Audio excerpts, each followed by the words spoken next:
ท่านผู้ใจบุญร่วมทำบุญผ่านธนาคารบัญชีกรุงไทยโอนผ่านเลขที่บัญชีวัดป่าแดงมหาวิหาร521064750สอบถามรายละเอียดเพิ่มเติมและร่วมทำบุญได้ที่0818815690ก็เป็นงานบุญงานกุศลทำบุญทอดกฐินสามัคคีกับพระสงฆ์ที่จำพรรษาท่วนไตรมาสของวัดป่าแดงมหาวิหารวันที่30ตุลาคม2567เวลา 9:30 น.เป็นต้นไปเชิญชวนผู้ใจบุญร่วมงานทำบุญทอดกฐินสามัคคีได้อานิสงส์อย่างยิ่งใหญ่โดยทั่วหน้ากันสิ้นสุดเวลา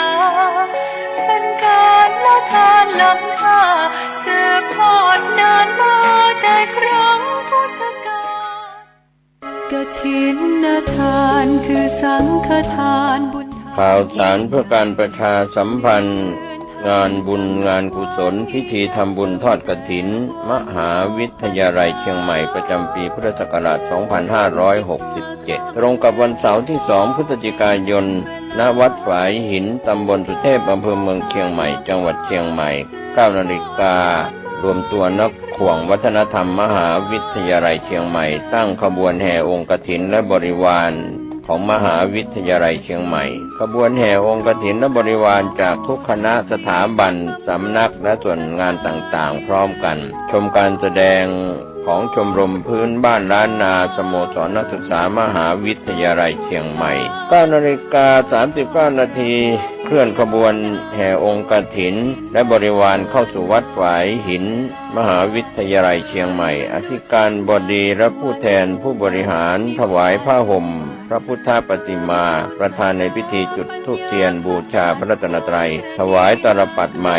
แด่ประธานพระสงฆ์ไหว้พระสมาทานเบญจศีลสุมาครัวตาลและโอกาสเวนตาลตามประเพณีล้านนาประธานในพิธีกล่าวนำคำถวายผ้ากฐินแด่พระสงฆ์น้อมนำผ้าไตรกฐินและผ้าไตรคู่สวดวางบนพานแว่นฟ้าด้านหน้าพระสงฆ์พระสงฆ์อัปโรกกฐินประธานในพิธีถวายผ้าไตรกฐินและรองประธานถวายผ้าไตรคู่สวดและบริวารกฐินโดยนายกสภามหาวิทยาลัยอุปนายกสภามหาวิทยาลัยกรรมการสภามหาวิทยาลัยนายกสมาคมนักศึกษาเก่ามหาวิทยาลัยเชียงใหม่อธิการบดีรองอธิการบดีผู้ช่วยอธิการบดีประธานกรรมการส่งเสริมมหาวิทยาลัยเชียงใหม่คณบดีผู้อำนวยการสถาบันสำนักศูนย์กองประธานสภาพนักงานประธานสภานักศึกษามหาวิทยาลัยเชียงใหม่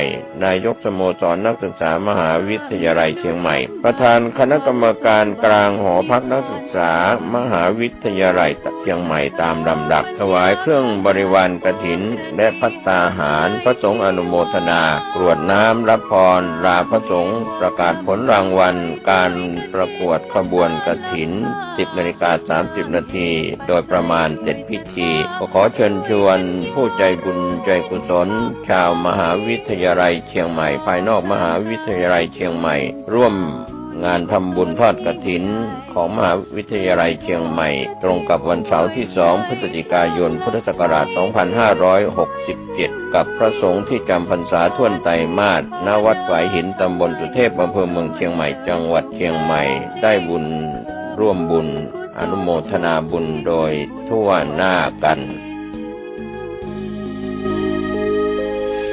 กฐินทาน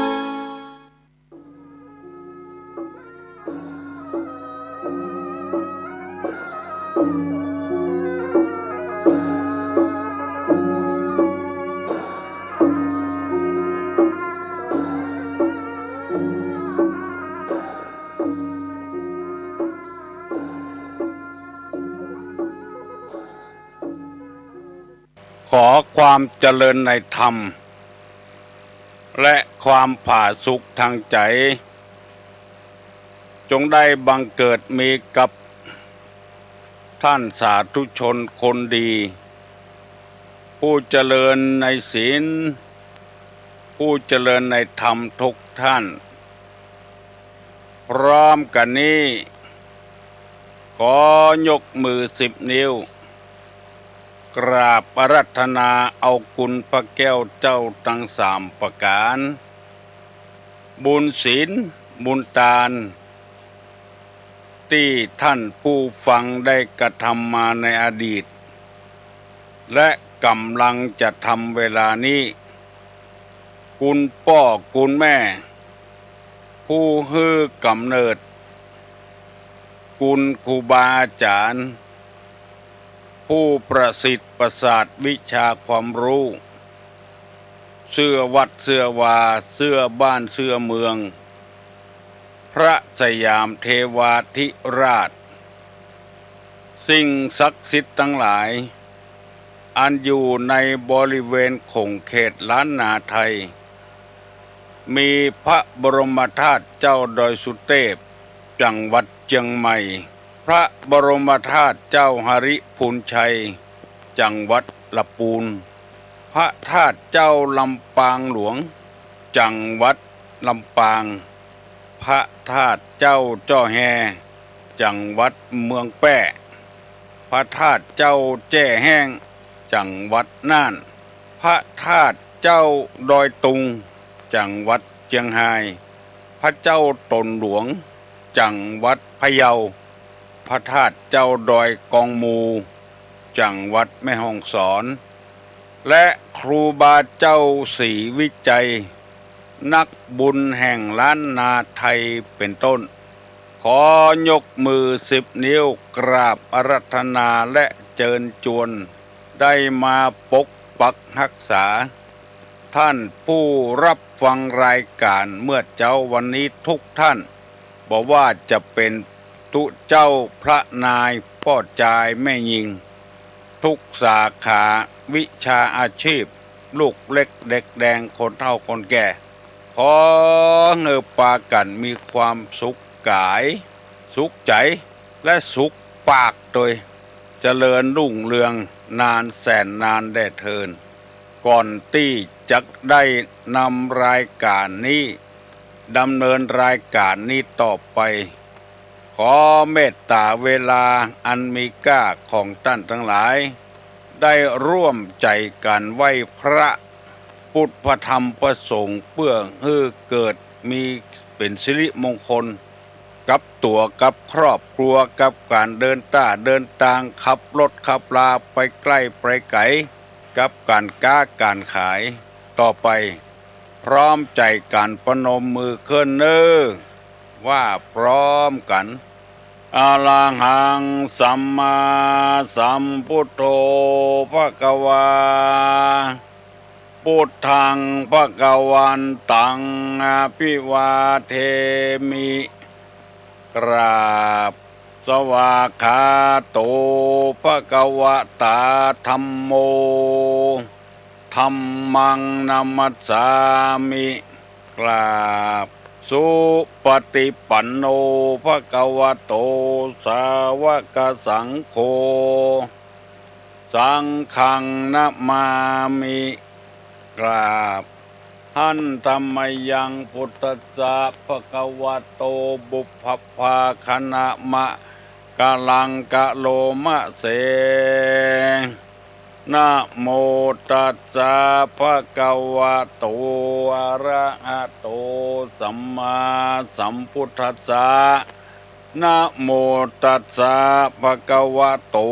อะระหะโตสัมมาสัมพุทธัสสะนะโมตัสสะภะคะวะโตอะระหะโตสัมมาสัมพุทธัสสะพุทธังสรณังกัจฉามิธัมมังสรณังกัจฉามิสังฆังสรณังกัจฉามิตุติยัมปิพุทธังสรณังกัจฉามิตุติยัมปิธัมมังสรณังกัจฉามิตุติยัมปิสังฆังสรณังกัจฉามิตติยัมปิพุทธังสรณังกัจฉามิตติยัมปิธัมมังสรณังกัจฉามิต ตติยัมปิสังฆังสรณังกัจฉามิอิติปิโสภะคะวาอะระหังสัมมาสัมพุทโธวิชชาจารณะสัมปันโนสุขโตโลกาวิทูอนุตตโลปุริสะธรรมสารถิสัทธาเทวะมนุษย์สานังพุทโธภควาติสวากขาโตภควตาธัมโมสันติติโกอากาลิโกเอหิปัสสิโกโอปนะยิโกปัจจัตตังเวทิตพโพวินโยหิติสุปฏิปันโนภควโตสาวกสังโฆอุจุปฏิปันโนภควโตสาวกสังโฆญาญาปฏิปันโนภควโตสาวกสังโฆสามิจิปฏิปันโนภควโตสาวกสังโฆญะติตังจัตตาลิปุริสายุคานิอัฏฐาปุริสาปุคราเอสาภควโตสาวกสังโฆอาหุไนโยปาหุไนโยตักขิไนโยอัญจริกาลนิโยอนุตตรังปุญญเขตังโรกัสสติราบหนึ่งกราบสองกราบสามกาเลนะธรรมัสสวนังเอตัมมังคารมุตตะมังมาแล้วเน้อมาแล้วเสียงก้องเสียงก้องเสียงมองต่ำเข้าเสียงตุเจ้าเทศนาธรรมมาถึงในวัดมาถึงห้องนอนตุเจ้ามาถึงในบ้านมาถึงบนบ้านมาถึงในเฮือนมาถึงในมุ้งในสุดมาถึงครัวไฟมาถึงในห้องน้ำมาถึงในรถที่กำลังขับอยู่เปิดวิทยุฟังอยู่มาถึงกาดมาถึงลีมาถึงในไร่ในสวนมาถึงกุฏิกุฏางธรรมะเป็นเรื่องของทางจิตทางใจเพื่อได้ทนุบำรุงปรับปรุงจิตใจเพื่อมันดีมันงามขึ้นธรรมะเป็นยาแก้รักษาโรคต่างๆโรคทางใจนี้บ่เหมือนโรคทางกายโรคทางใจนี้นักปอกับโรคทางกายความโลภความโกรธความหลงเป็นเชื้อโรคทั้งนั้นความอิจฉาตาร้อนกันความชิงดีชิงเด่นกันความอาฆาตความพยาบาทกันความบ่เข้าใจเรื่องธรรมะธรรมโมแล้วไปติไปเตียนกันความตึงเครียดความหั่นแก่ตัวแบ่งสันปันส่วนเข้าของเงินคำบ่เต้ากันหมู่นี้เป็นเชื้อโรคทางใจทั้งนั้นโรคทางกายเป็นแล้วบ่ได้นำไปตกมรณะบ่ได้ไปตกอบายแต่โรคทางใจนี้ถ้าเป็นไปแล้วบ่แก้บ่ไขจะนำจิตใจวิญญาณของตัวเองเนี่ยไปมรณรกไปทางอบายห่วงทรัพย์สมบัติเข้าของเงินคำก็เป็นเชื้อโรคเป็นหนี้เป็นสินเปิ้นบ่ซ้าย ก็เป็นเชื้อโรคชอบวิพากษ์วิจารณ์คนอื่นก็เป็นเชื้อโรคชอบเล่าหน้าจากขวัญคนอื่นบ่าเล่าตัวเก่าก็เป็นเชื้อโรคทั้งนั้นโรคเหล่านี้เฮาบ่หันเป็นตัวเป็นตินเหมือนกับแขนหักแข้งหักขาหักจะมีอันใดมาแก้เชื้อโรคเหล่านี้ยิ่งนานวันไปก็ยิ่งกำเริบนักขึ้นเพื่อช่วยกันเผยแพร่ศีลธรรมในทางพระพุทธศาสนาเพื่อไปแก้เชื้อโรคคนเหล่านี้คือแก่หมู่แก่คณะแก่คนอื่นคนใดเป็นเชื้อโรคทางร่างกายอย่างวัณโรคนี่มันยังบ่ไปเผยแพร่คนอื่นนักหนาปาป้านเต้าโรคทางใจโรคไล่ตีไล่ฆ่าไล่บุบไล่แตงไล่บุบฟืนไฟต่ำหัวบ้านหิมบ้านเปิ้นที่เปิ้นตามไว้มันงามมันสวยอันนี้เดือดร้อนมากเดือดร้อนคนอื่นตัวแต่โรควัดในกาโรควัณโรคโรคไอหกไอขากไอคอบวมปอดอักเสบเจ็บหน้าอกโรคเส้นประสาทหมดนี้มันเดือดร้อนเฉพาะตัวภัยตัวมันเท่านั้น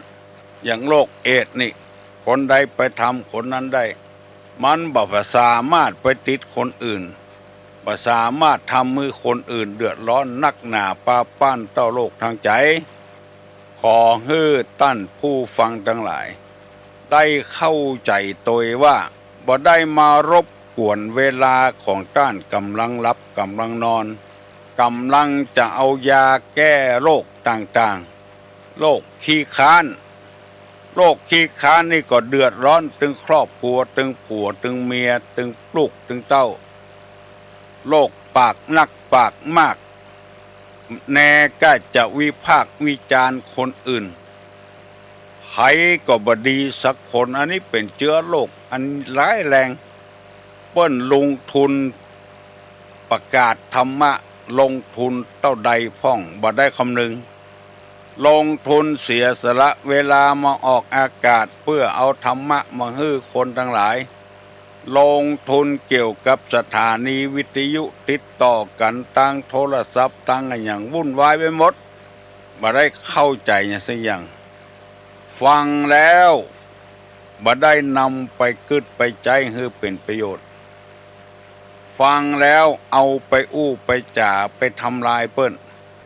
ว่าพระตนนั้นตุตนนั้นคนนั้นอู้อย่างนั้นอย่างนี้บ่สร้างสรรค์อู้การบ้านการเมืองการอย่างผีเบาบุหุแล้วจะไปฟังเปิ้นเนี่ยหยังสถานีวิทยุมีเปเลอะเปเตอ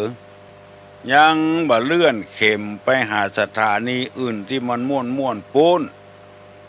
อันนี้เป็นเชื้อโรคอย่างหนึ่งของคนปากพร่อยปากนักวิชอบวิจารณ์คนอื่นโอ้มีนักหนาปาป้านเชื้อโรคหมู่นี้อยู่ที่ไหนระบาดที่หั่นเดือดร้อนที่หั่น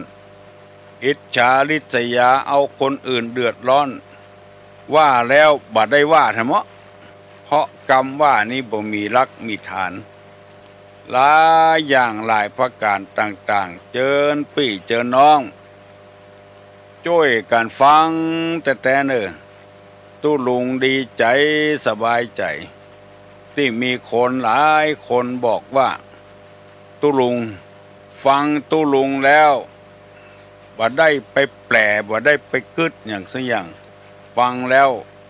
จำได้สบายใจเอาไปปรับปรุงแล้วตู้ลุงก็เคยบอกว่าตู้ลุงนี้บ่ได้อู้เป็นสำนวนโวหารในอย่างที่มันสูงเอาอันที่มันฟังกันง่ายภาษาเจ้าบ้านฉบับรากหญ้าเนี่ยฟังแล้วมาเข้าใจง่ายแล้วก็คนพื้นเพรากหญ้านี่มันก็นักตัวกันเอากันรากหญ้าเอากันใกล้ๆนี่ก่อนมันมีจำนวนนักบางคนสารภาพว่าครอบครัวมีความสุขบ้านหวานใจโห รู้สึกเป็นหนี้บุญคุณของตุหลวงเพราะว่าแต่ก่อนเฮาบ่เข้าใจการที่จะไปข่มเมียค่ำเมียคืออยู่ในอำนาจของตัวเก่าเนี่ยคิดว่ามันเหมาะมันสมมันดีแล้วค่ำมากินเหล้าเมายาลูกก็อยู่บ่ได้เมียก็อยู่บ่ได้นึกว่ามันเป็นของดีโอ้พอได้ยินตุลุงประกาศตั้งสถานีวิทยุว่ามันเป็นของบดีนกหนูปูป่าอยู่บ่ได้เอาเปิ้นมาเป็นลูกเป็นเมียแล้วหน้าที่จะให้ความอบอุ่นให้เปิ้นกลับไปสร้างความเดือดร้อนให้เปิ้นถึงวันจนบ่ฮู้ว่าจะเนี่ยเจือใดพอได้ยินธรรมะธรรมโมจากตุลุงพ่องจากท่านมหาพ่องจากคนอื่นพ่องก็ดีใจขึ้นมาฮู้เรื่องฮู้ราวขึ้นมาม่วนอกม่วนใจขึ้นมาก็ปรับปรุงแก้ไขเพราะมันเป็นเชื้อโรคเฮาฮู้มันบ่ดีก็ปรับปรุงแก้ไขเป็นต้นบางคนก็อู้ซื่อๆนะไปเสาะหาเรื่องหาราวกับผู้เจ้าเปิ้นก็ทำหน้าที่ของเปิ้นอยู่หั่นแล้วตัวไปสู้กับเปิ้นเมื่อบ่พออกบ่พอใจอย่างใดอย่างหนึ่งก็ไปโคดไปเกลียดคือเปิ้นอันนี้ก็เป็นเชื้อโรคอย่างหนึ่งเปิ้นบอกว่าสอนไอ้หยังบ่เต้าสอนตัวเก่ามองไอ้หยังบ่เต้ามองตัวเก่าติไอ้หยังบ่เต้าติตัวเก่ามองตัวเก่าเห็นดีมันเป็นตาไผเบื้องต้นมาตลอดถึงปลายฟังไปเถอะพอออกไม่ออกเลยสนใจธรรมะธรรมโมนี่ยังแฟนน้อยมันเป็นเกราะป้องกันตัวธรรมะนี่เป็นเปื้อนฝูงอย่างที่กล่าวมาเมื่อตะวาแล้วธรรมะนี่เป็นพ่อเป็นแม่ของเฮาเป็นมิตรแก้วสหายของเฮาเป็นยารักษาโรคเป็นอาหารเป็นเครื่องประดับประดาผู้ใดมีคุณธรรมเต็มเปี่ยมไปด้วยคุณธรรมเนี่ยอิ่มตลอดเวลาม่วนอกม่วนใจตลอดเวลาขาดศีลขาดธรรมนี่มันกั้นมันอยากมันอดเตื้อเป็นดีอินดูตัวเก่าคนขาดธรรมเนี่ยบ่ดีบ่ดักขายหน้าขายตาเสียงถึงบ้านถึงเมืองยังบ่ปอไปถูกพอกถูกขังตลอดชีวิตก็มีถูกประหารชีวิตก็มีชีวิตนี่เป็นของหาไม่ใช่ได้ง่ายๆหาในยากถ้าชีวิตดับมันดับไปทั้งหมดเลยเข้าของเงินคำจ้างมางัวควายอย่าง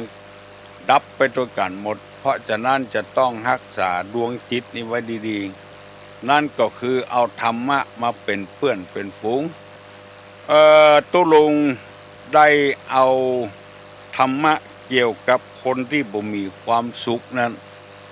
มาเสนอให้พี่น้องทั้งหลายบางคนก็โทรศัพท์มาว่าโอ้หันตยแต่เพราะว่าคนที่บ่มีความสุขนั้นคนมีจิตบ่ตั้งมั่นอันนี้ก็บ่มีความสุข2คนหูเบาคนใจเบาเชื่อง่ายก็บ่มีความสุขบ่มีรักบ่มีแรงละเวเหหนไปเลยบ้านป่ายชีวิตก็ตกละกรรมลำบากลุกอวยนั่งอวยบ่มีไผปกลุกปกนั่งบ่มีไผพ่อไผกอยเพราะว่าหูเบาเอาง่ายเปิ้นจุไปที่ไหนเปิ้นจอบไปที่ไหนไปที่หั่นบ่มีรักมีฐานมั่นคงถาวรไปอยู่กับบ้านสงเคราะห์คนชราบ่มีคนนำไปบ่มีคนจักจุงไปก็ไปบ่ได้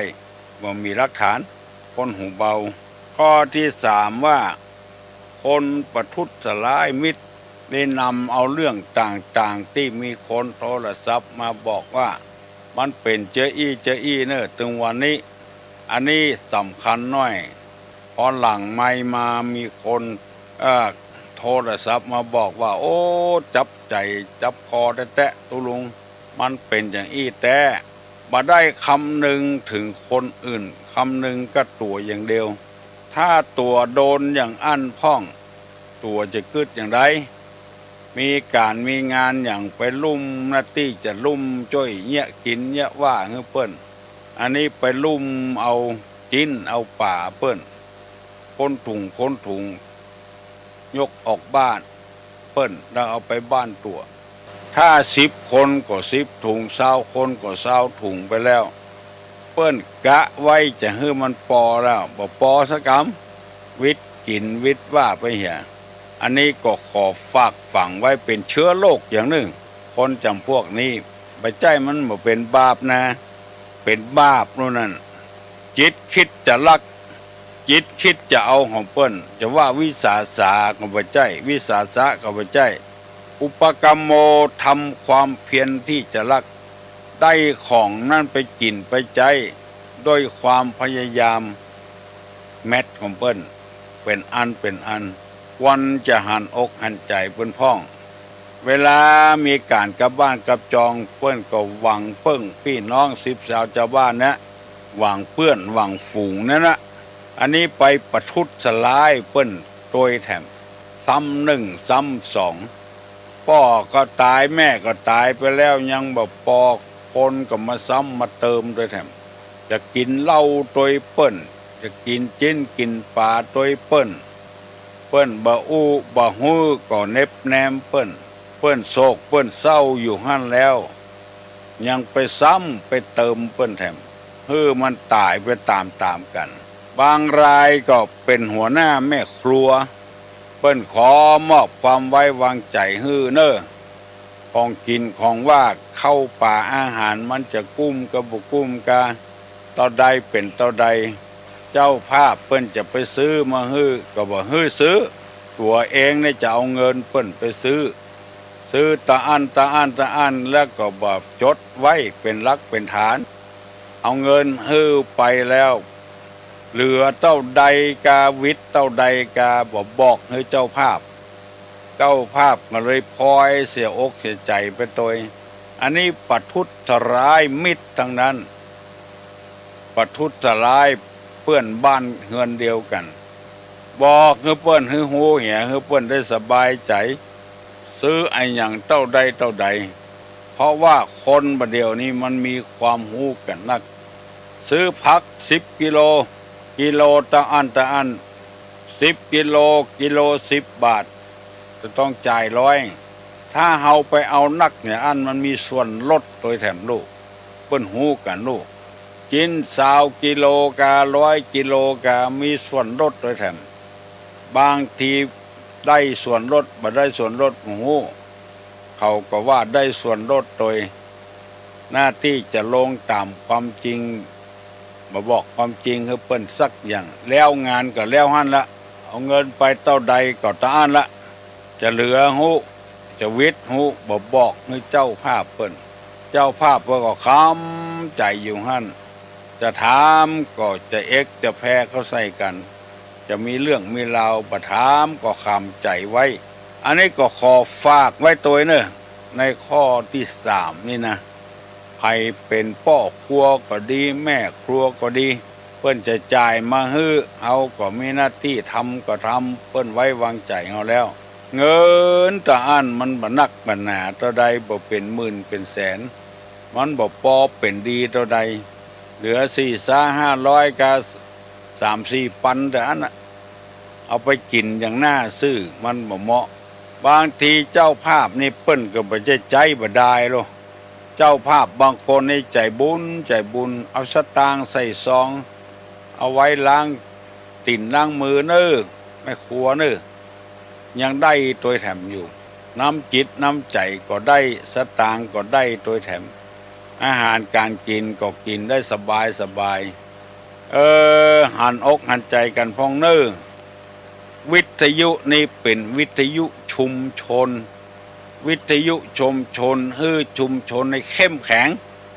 คำว่าเข้มแข็งนี่หมู่คณะชุมชนนั้นได้เข้มแข็งขึ้นบ่ได้อ่อนแอลงเอาจ้อยปลุกระดมกันฟังเทศน์ฟังธรรมเนี่ย มันเป็นเครื่องแก้ไขความบดีบดักภายในบ้านภายในหอในเฮือน ถ้าปราศจากคุณธรรมเห็นแล้วมนุษยธรรมเห็นแล้วมันไปไกลบ่ได้หวบห้าบโรงกลางพลันกลางตี้กลางจาง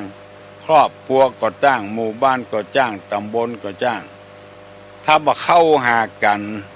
ปฏิดต่อกันในทางธรรมแล้วเพราะฉะนั้นญาตินี่จึงมีหลายอย่างญาติสายโลหิตสายเลือดนี่ก็ไปทำอย่างญาติธรรมก็ไปทำอย่างเป็นพี่เป็นน้องกันในทางธรรมบ่เอาอย่างมาฮื้อกันแต่ว่าจิตใจมันพัวพันกันปะกันที่ไหนได้ตักได้ตอกันมันม่วนอกม่วนใจโดยเฉพาะอย่างยิ่งตุเจ้ากับชาวบ้านนี่มันขาดกันบ่ได้ตุเจ้าก็ต้องอาศัยชาวบ้านเรื่องเข้าป่าอาหารเรื่องที่อยู่ที่อาศัยเรื่องผ้านุ่งผ้าใบเรื่องการเจ็บกันเป็นต้องอาศัยสถานาบุญโอ้สถานาบุญได้เปิ้งตุเจ้าทางใดพ้องมันก็ต้องหาเปิ้งด้วยกันเป็นอย่างเปิ้งทางจิตทางใจเปิ้งใบบุญเปิ้งความรู้เปิ้งกันไปเปิ้งกันมาตุเจ้าบางตนนี้พัฒนาบ้านจองห่อเฮือนมันดีมันงามขึ้นมีความสามัคคีพร้อมเพียงเอียงหน้ากันเป็นผู้นำของหมู่ของคณะชาวบ้านเจ้าจองสักคนก็บ่ค่อยพอใจคิดว่าเป็นจะเรื่องของตุเจ้าพนายทั้งที่จะนำความเจริญมาสู่แม่นก็จ้างบ่แม่นก็จ้างเอาก็จำเป็นที่จะต้องช่วยเหลือเฟื่อฟายซึ่งกันและกันช่วยเหลือไปแล้วผลประโยชน์ที่จะได้รับมันก็ตกอยู่ส่วนกลางบ่ได้ตกไปในองค์มือของใครคนใดคนหนึ่งพอจะแปลงจิตแปลงใจอนุโลมไปได้ก็อนุโลมกันไปก่อนมันขาดกันบ่ได้เพิ่งปะอาศัยกันบ่ต้องอย่างนักแม้แต่ตายเป็นเม็นเน่าในถ้าตุเจ้าบ่ไปทอดไปถอนก็ยังเอาไปบ่ได้อันนี้อู้ถึงหมู่บ้านกลัวคึดกลัวจากลัวอย่างมื้อนี้ต้องเพิ่งปะอาศัยพระสงฆ์พระเจ้าลูกนึงพอออกไม่ออกนึง6 โมงเกิงป่ายแล้วนกหนูปูป่าออกหังเสาะว่าหากินแล้วคนเฮายังบุ่มอยู่ที่นอนอยู่นั่งเงาสักเกิงนาที2 นาทีก็เสียเวลาไปหันแล้วตัดสินใจบอกว่าอย่าไปเป็นทาสของมันขี้ค้านลูกนี่ก็เป็นมารตัวหนึ่งที่ทวงความเจริญของเฮาเปิ้นไปเสาะเฮ็ดเสาะหานพอได้กันล่างเฮากำลังจะไปอยู่เพราะลูกขวายเปิ้นไปกล้าไปขายพอขายได้จะนักแล้วเฮายังกำลังจะไปอยู่ประทานละซื้อหัวกาดขายหางกาดลูกเจ้าลูกนื้ออันกรรมหมดเนี่ยที่ตุลุงว่าเนี่ยบางคนว่าไอ้ยุ่งอย่างกับเจ้าบ้านเจ้าจองมีหลายคนบอกว่าดีเน้อตุลุงมันเหมือนกรรมเก่ากรรมแก่เจ้นพ่อแจ้งแม่เปิ้นบัดตายเตื้อเปิ้นห้องอย่างเอี้ยลูกเฮ้ยไปเมารับเมานอนอยู่ดูนอนก็ขึ้นหุ่งแล้วไปยินดียินบานอย่างเรื่องเล็กๆน้อยๆจะพลาดโอกาสพลาดเวลาบางทีไปรถไฟจะไปกรุงเทพถูกได้ไปเกิดเอาปุ่นลำปางปุ่นเพราะลูกขวายไปบัดตานเปิ้นลูกเห็นยินดีมีแถมข้อหนึ่งว่าคนเฮาที่หาความสุขบ่ได้นั้นนอกจากประทุษร้ายมิตรแล้วมีข้อ4ว่าคนกลับกรอกนี่เป็นภาษาไทยกลางภาษาสากลบ้านเหนือเขาว่าปิ้นป๊อกปิ้นแป๊กถ้าอู้เป็นกำหยาบแถมน้อยก็ว่าคนวอกฮับนิมนต์เปิ้นไว้แล้วว่าจะไปบ่ไปให้เปิ้นสักกรรม เปิ้นเอารถมาโตยหามันมีหั่นแล้ว ไปฮับนิมนต์ที่อื่นเห็นแล้ว ปรากฏว่าคนอื่นที่มานิมนต์ที่ไปนั่นโรยเหลือคนที่มานิมนต์ก่อนน้อยแย่บอกว่าตุเจ้าบอกว่าคนบ้านเนึงจะไปหั่นแกได้หั่นเงินหน้าดำหั่นคำหน้าเศร้าอันนี้เป็นกันว่ากลับกรอกทำที่เป็นโมหูเหียถ้าจะว่าตามภาษาตามบ้านเฮาว่าวอกนักคนกลับกรอกนี่ก็หาความสุขบ่ได้บ่มีความสุขไปที่ไหนไผก็บ่ชอบไผก็จังบ่ใครต้อนรับครับสู้คนกลับกรอกนี่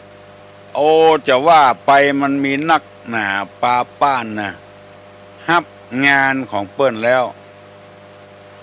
ว่าจะทำมือเปิ้นมาหามลุนแปลงกว่าที่เฮาฮับไว้ที่ฮับไว้ก่อนบ่ไปละเพราะมันได้เงินน้อยไปเหียตี้ได้งานใหม่ๆมันได้นักการมันเมินเข้าบอกว่าคนอื่นบอกว่าปี้บอกว่าน้องมันหน้ามืดมาแล้วมันทำได้หมดทำกูอย่างทำให้เปิ้นเสียทำให้เปิ้นหายจัดนักตู้ลุงขอเล่าให้ฟังสักหน่อยเคยไปเทศน์วัดหนึ่งในต่างจังหวัดตุลุงตัวนี้ถ้าอยากกลับกรอกเพราะว่าเปิ้นจะผูกสิมาวัดนะแล้วไปขอลูกนิมิตกับเปิ้นแล้วจะให้เจ้าของลูกนิมิตมาตัดตัดหวายปรากฏว่าแม่ยิงคนนั้นเป็นแม่ยิงตัวแถมเป็นเจ้าภาพลูกกรุงเทพมานอน2 คืนเวลาจัดตัดลูกหวายนั่นบ่ได้ตัดสักกำตู้ลุงตัวนั้นเอาให้คนอื่นตัดเหี่ยโอ้เถียงกันใบเถียงกันบอดตู้ลุงเป็นเทศไปได้ยินเขาใส่น่าเวทนาน่าสงสารหั่นแต่เงินหั่นแต่ได้เอาไปให้เจ้าให้นายคนมีชื่อมีเสียงเป็นคนตัดแล้วได้เงินแถมจันลูกนิมิตลูกเดียวมีเจ้าภาพเป็นหมู่ห้อยกี่คนปุ่นบางรายเปิ้นก็ดิ้งลูกนิมิตลูกเดียวมีเจ้าภาพ3 คนเอามีดให้คนเทียนช่วยกันตัดอันนี้ก็ยังแควนหน่อยลูกกรุงเทพมันนอนตัวได้2 คืนบัดได้ตัดลูกนิมิตกรรมฉันไม่ยอมฉันจะตัดจนได้เอาตู้ลุงกับบุหูจะเอาหน้าไปไว้ที่ไหนอันนี้เฮาก็บ่ได้ไปแทรกไปแซงหาเรื่องเพื่อคืนนอนพักผ่อนอยู่ไปได้ยินเขาเถียงกันอันนี้ตู้ลุงก็คิดว่าอยู่ในลักษณะเนี้ยเป็นคนคลับกรอกปิ้นไปปิ้นมาเมื่อเจ้าว่าอย่างหนึ่งเมื่อตอนว่าอย่างหนึ่งพญาติอย่างในหมอตยบัดตันเนอเมื่อเจ้าตั้งติ่นเย็นบ่ายมาตั้งหัวเย็นจะไปยาที่ไหนกันได้ง่ายๆเป็นคนที่เชื่อถือบ่ได้แล้วไว้ใจบ่ได้แล้ววันหนึ่งเป็นอย่างหนึ่งแถมวันหนึ่งเป็นอย่างหนึ่งสร้างความหนักอกหนักใจไว้ให้แก่คนอื่นคนใดเป็นอย่างอี้ให้จำไว้เนอะเป็นเชื้อโรคเนอะเชื้อโรคจิตโรคใจพุ่นโรคนี้ไผ่แก้ตึงมาหาย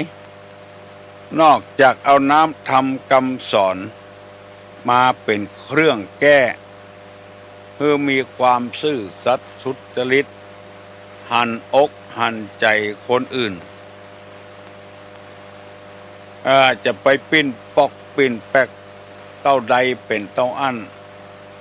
หรือมันจะขาดทุนไปสักน้อยหรือเต้าตื่นก็ยอมเหี่ยเพื่อรักษา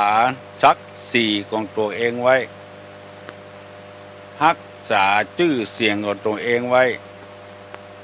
ยอมไปเหี่ยก่อนส่วนมากนี่มันบอกเป็นเชื้ออีนมาเป็นเชื้ออีมันแต่แผ่นเชื้อหนึ่งเชื้อกลับเชื้อกอกนั้น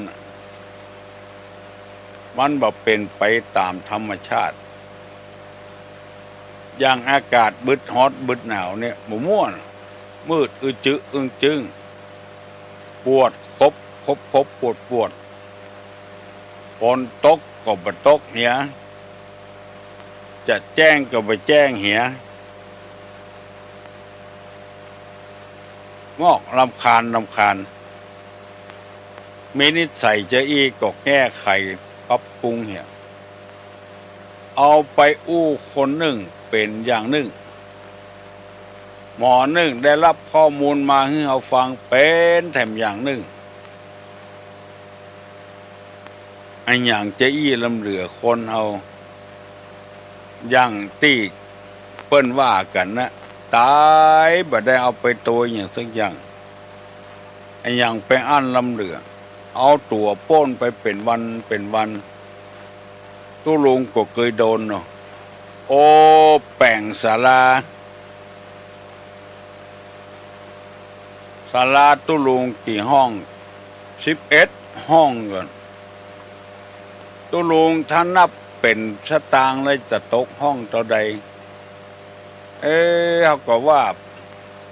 11 ห้องนี่ก็11 แสนเป็นล้านฝ่ายประมาณสักแสนเนี่ยตู้ลุงเอาไว้ให้ผมสักห้องเนอะเอาก็อุ่นใจว่าท่านหมู่นั้นเปิ้นเอากันประตกประเสียงนะมันบอกว่าไว้ผมสักห้องแสนเดียวบ่ได้อู้ไปเผียวจะขายให้ขายหน้าขายสปะสะปืนเปิ้นจะจ่ายกันละพอเปิ้นจ่ายปุ๊บแล้วก็มาฮื้อมันจะได้น้อยๆเนี่ยเป็น3-4 ล้านพุ่นน่ะมาฮื้อแสนเดียวก็ได้กันปรากฏว่าบ่มีหยังสักอย่างขายให้ขายหน้าก็บ่ได้ขายกำปากมาได้มาโมกใส่เฮาก็บ่เสียใจเด้อเพราะว่าถ้ามันได้มันอาจจะฮื้อก็ได้ก็เลยขาดเงินไปหันแสนเต็กบุกเต็กบาปเอาหั่นเอานี่เงียดเข้าไปก็หมดลึงอ่ะก็เพราะคนเนี่ยหมู่เนี้ยเอาไปถามแล้วมันก็ว่า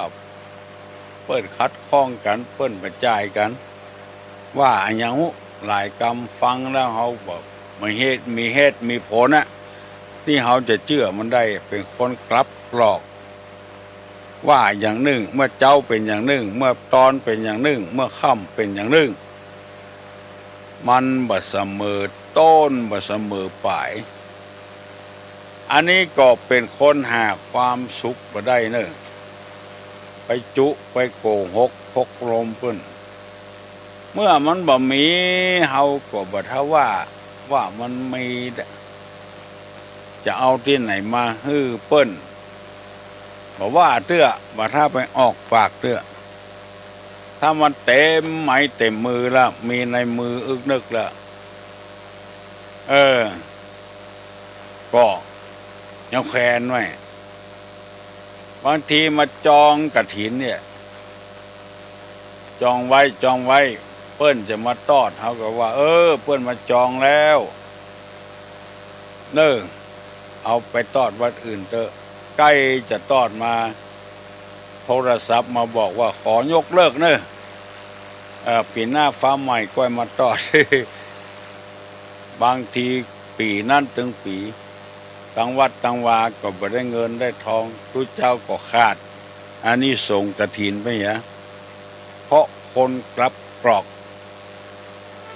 เออโอ้นักหนาป้าป้านสำหรับพี่น้องเจ้าบ้านเจ้าจองก็เหมือนกันอันอย่างก็แต่แล้วเฮาจะได้ม่วนอกม่วนใจอยู่ต่อด้วยกันพ่อหน้ากันมันติดนะพ่อหน้าก็สวมกันกอดกันตบไหล่ตบแลใส่กันเพราะมันบ่กลับกรอกเพราะมันบ่เสียอกบ่เสียใจกันอันนี้ที่นำมาเสนอได้หลายวันแล้วก็ขอเมตตากับท่านผู้เข้าใจผิดว่าตุลงมาว่าเฮ้อหมอนั่นหมอนี้ขอเมตตาเนอมาได้ว่าเฮ้อไผ่สักคนนะถ้ามันบ่มีก็แล้วไปถ้ามันมีเฮาก็ปรับปรุงแก้ไขเหียตุลุงเกิดมาพบนี้ชาตินี้ก็บ่ปรารถนาที่จะไปเป็นสัตว์ลูกับไผนะบางทีอาจจะไปรับข้อมูลที่มันบ่ถูกมันอิจฉาตาร้อนกันก็ได้แล้วก็มาจังตุลุงมาเกลียดให้ตุลุงอาจจะมีแต่ใจจริงแต่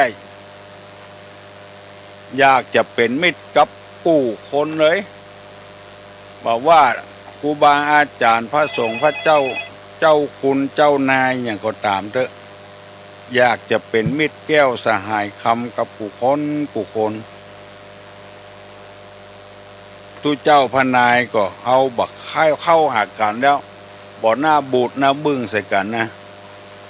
บอกว่าจะเป็นลัทธิใดนิกายใดศรัทธาพอออกแมงออกก็เช่นเดียวกันว่าใครเป็นสัทธลูกับไผที่ออกอากาศมานี้ก็เพื่อทำตามหน้าที่ของเฮาทำตามหน้าที่ของเฮาเป็นนักบวชตั้งแต่อายุ10 ปลายมาแล้วจนถึงบัดเดี๋ยวนี้70 กว่าปีมาแล้วเมื่อเก้าเป็นจะได้ป่ายมันก็ค่อยเป็นเชื่ออันนะไปที่ไหนก็มีคนรู้จักมักคุ้นบ่มีสัทธลูบัดเดียวนี่ก็อย่างเดียวกันนะบ่ใครเซาะสัทธลูมาใส่ตัวถ้าฟังให้มันถูกต้องแล้วมันจะเข้าใจดีถ้าฟังบ่ถูกต้องก็จะว่าเอากรรมอย่างพี่เบาหัวมาอู้ในสถานีวิทยุบางทีเพียงการบ้านการเมืองบุก็มี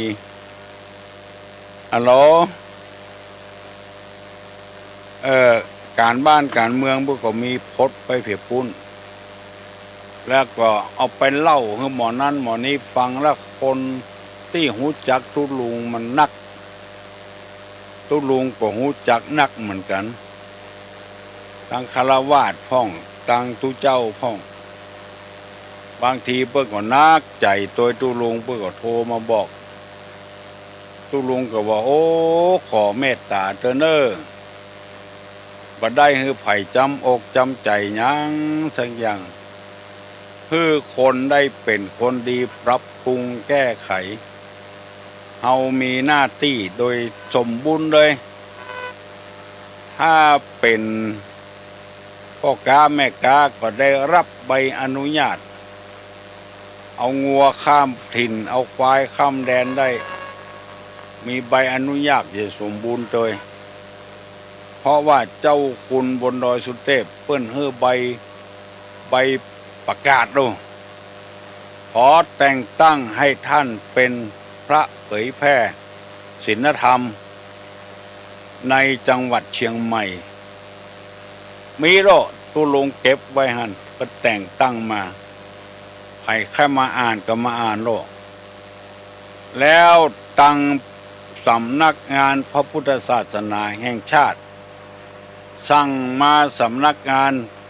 พระพุทธศาสนาจังหวัดเพื่อแต่งตั้งพระคุณเจ้าดังต่อไปนี้เจ้าคุณวัดเจดีย์หลวงเป็นกรรมการที่ปรึกษาเจ้าคุณธรรม มสิทธาจารย์วัดพระสิงห์วรมหาวิหารเป็นกรรมการที่ปรึกษาต่อไปก็แต่งตั้งแถมเจ้าคณะจังหวัดรองเจ้าคณะจังหวัดเลขาเจ้าคณะจังหวัดเจ้าคณะอำเภอทุกอำเภอ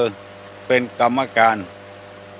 มีสิทธิหน้าที่ในการนำเอาศีลธรรมพระพุทธศาสนาออกประกาศออกเผยแพร่ให้ชาวบ้านชาวเมืองฟังลูกตุลุงมีหน้าที่อย่างสมบูรณ์เลยได้รับใบอนุญาตอย่างสมบูรณ์เลยก็เลยมาออกอากาศเนี่ยทำอย่างหนึ่งใจก็หุ่มตัวเพราะว่าการจะสร้างบารมีเนี่ยตั้งแต่ตานะบารมีศีลบารมีเมตตาบารมีสัจจะบารมี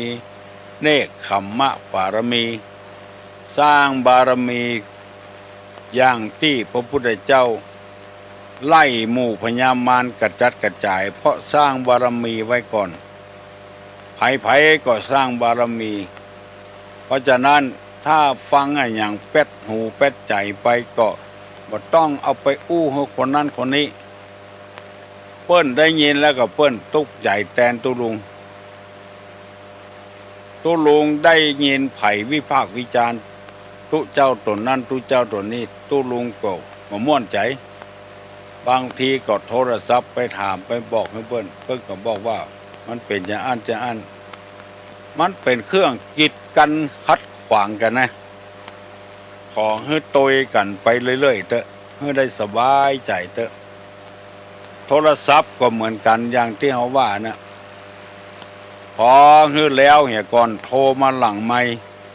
1210058แล้วเขาจะได้อู้กันเต็มที่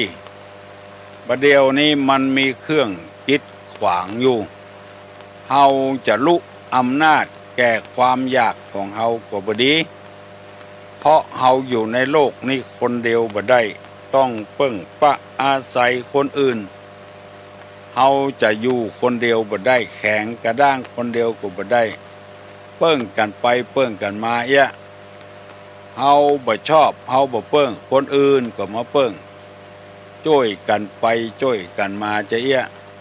เพราะฉะนั้นช่วงนี้อดใจเอาก่อนเด้ออดได้เป็นยามีพญาแป้เปิ้นบ่ฮู้อู้หน้าใหม่เฮาก็บ่อู้เตื้อเฮาอู้กันตองหลังใหม่อย่างที่ตุลุงนำมาเสนอเนี่ยเพราะว่าคนโทรมาทางหลังใหม่เฮาก็นำมาเสนอให้พี่น้องทั้งหลายได้ฟัง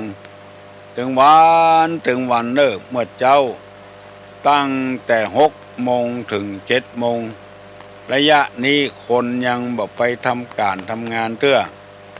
เป็นการเวลาที่ฟังธรรมมันถูกต้อง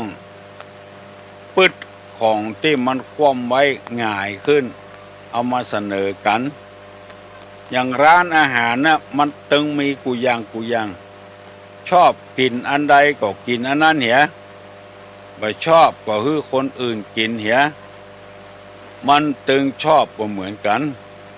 แต่ไปนำวิพากษ์วิจารณ์นำไปเล่ากันนี่มันเป็นนิสัยที่บ่ดีนะ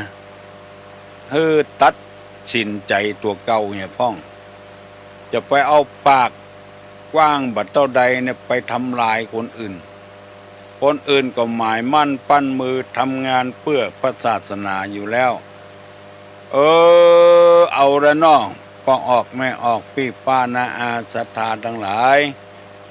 เวลาก็จะหมดแล้วคนอื่นได้ออกอากาศโอกาสต่อไปสำหรับตุลุงวันนี้ยุติย่างเต้าอี้ก่อนวันหน้าวันตาค่อยมาพบกันใหม่ปนมมือขึ้นจะฮื้อปอนแล้วอายุวัฏโกธนวัฏโกสิริวัฏโกยัสสะวัฏโกปละวัฏโกวันนะวัฏโกสุขะวัฏโกโหตุสัพพตาทุกขโลกาพญาเวลาโสกาจันตุจุปัตตวาอ อเนกาอันตรัญญาปิวินัสสันตุจเตจสาใจยะสิทธิตานังลาพังโสติปักขัญญังสุขังพลังสิริอายุจวันโนจะโพคังวุติจยะสวสตาวาสาจะอายุจจีวสีทิภวันตุเตสัพปีติโยวิวัจจันตุสัพพะโรโควินัสสตุมาเตภวะตวันตะลาโยสุขีติคายุโกภวะอภิวาตนะสีลิสนิจังบุทธาปัจจายิโนยัตตาโลธัมมาวัฏันติอายุวันโนสุขังพลัง